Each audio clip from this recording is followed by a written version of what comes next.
Hey Kelly, how are you doing today? I'm okay. How are you? I'm alright. Let's talk about why you came in here. Yeah, I'm having some problems at work. I'm a preschool teacher, and we follow the public school schedule. So we start in August and we end in June. Yeah. And so I've been with my kids since August. I have 10, and I just got a new little boy 2 weeks ago. And that's been kind of a difficult transition because he did come in the middle of the year. And it's the first time he's ever been in any kind of daycare, preschool. He's been at home. I have 3-year-olds, so he's 3. And this is the first time he's really been away from home and interacting with other kids. And to put it nicely, he's kind of disrupting my class. Yeah. Because his verbal skills aren't good either, as they should be for a 3-year-old. So he doesn't know how to communicate. Yeah. And he's having a lot of behavior problems. And it's really hard because, like I said, my kids have been together since August. I mean, they know the rules, they know the routines, and they know each other. They've established their little relationships. Yeah. And aside from the problems I'm having with them, behavior-wise, they've got to where they don't want to play with him. They don't want to include him because he is kind of, he's not deliberately being mean, but it's the only way. He doesn't know how to verbalize, I want to play with you, or I want to play with that toy.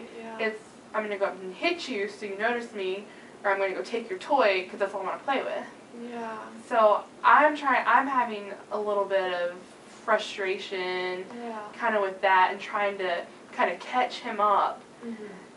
And at the same time, I don't want my other kids to see, well, I'm being a little bit more lenient on him. But I don't want them to think, well, he's doing it, I can do it too. Yeah, definitely. So I'm going to ask for some advice from my director, and I don't think she really understood the seriousness of it, because I was really, the first week, I was ready to just walk out the door. Yeah. And I tried, talking to his parents too, and how'd that go? Seems like really all I get from them are excuses. I've never met the mom before. I've only, because the mom has some health issues, so I think she's kind of homebound right now. And I've only been talking with the dad, and the grandparents pick him up sometimes. That's my main communication. And so I try to, start everything with something he did good that day, but then I also have to bring up, well, he went up and pushed somebody today, or, he tried to bite somebody, because those are issues that, that's not acceptable. Because I did have one kid come in, like, the 3rd day that this child was in my class, and his mom told me he didn't want to come to school today because he said this boy was being mean to him. So, that's something that it's hard for me to address because I don't want to be too hard on him, and I understand that he's never been around other kids before. But at the same time, I don't want my other kids to feel threatened or not want to come to school or feel like, because I feel like I can't force them to play with him. And you want to create a safe atmosphere for your kids. And like I said, I did try to talk to his parents, his dad specifically, and then his grandmother, and I feel like I'm getting excuses, like they're not really paying attention. Like whenever I talk to the dad about it, well, it's the grandma's fault because he stayed home with his grandma for a long time, and all he's ever done is watch TV, so it's her fault that she did that. So they're just going to blame me. Right. And and then whenever I talk to the grandmother, it's mom's fault because she lets him do whatever he wants. So I tried, I stood back a little bit. I was like, okay, maybe I can try to give them specific things to work on him at home with what we're doing at school, so that just reinforces it. And a big thing I'm working on him with is boundaries. And in the sense that when other kids tell him to stop, he needs to stop.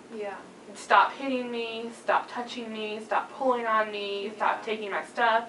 And that's something that my kids that have been with me since August are really good about.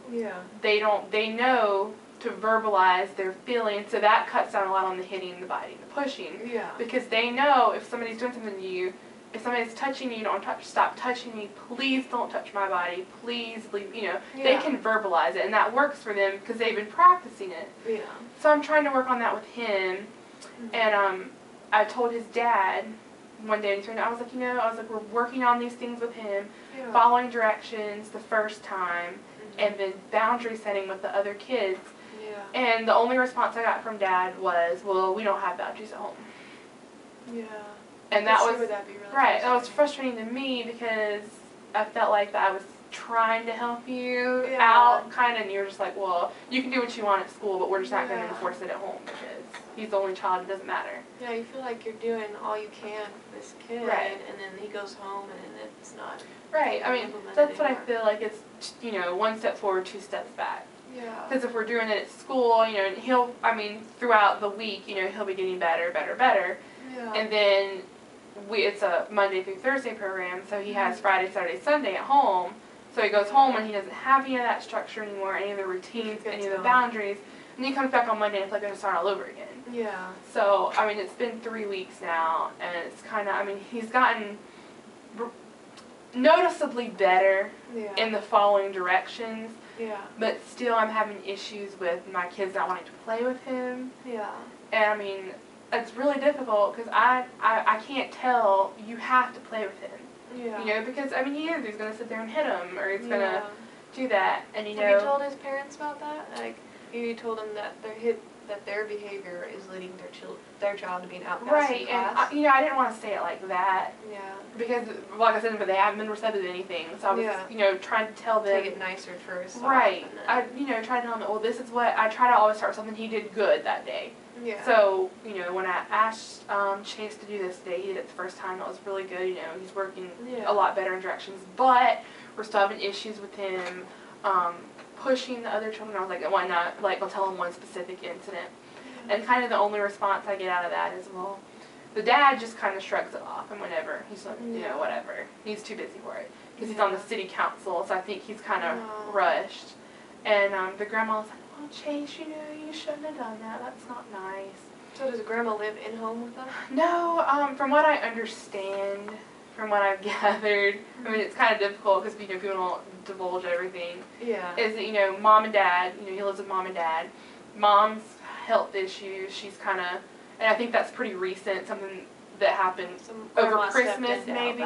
Yeah, and well, I think he has always spent a lot of time with his grandparents. Oh. But I think especially now they're like taking, you know, picking him up more. Because like I said, Dad is on city council, so he's in a lot of late meetings and he's not really around a lot. Yeah.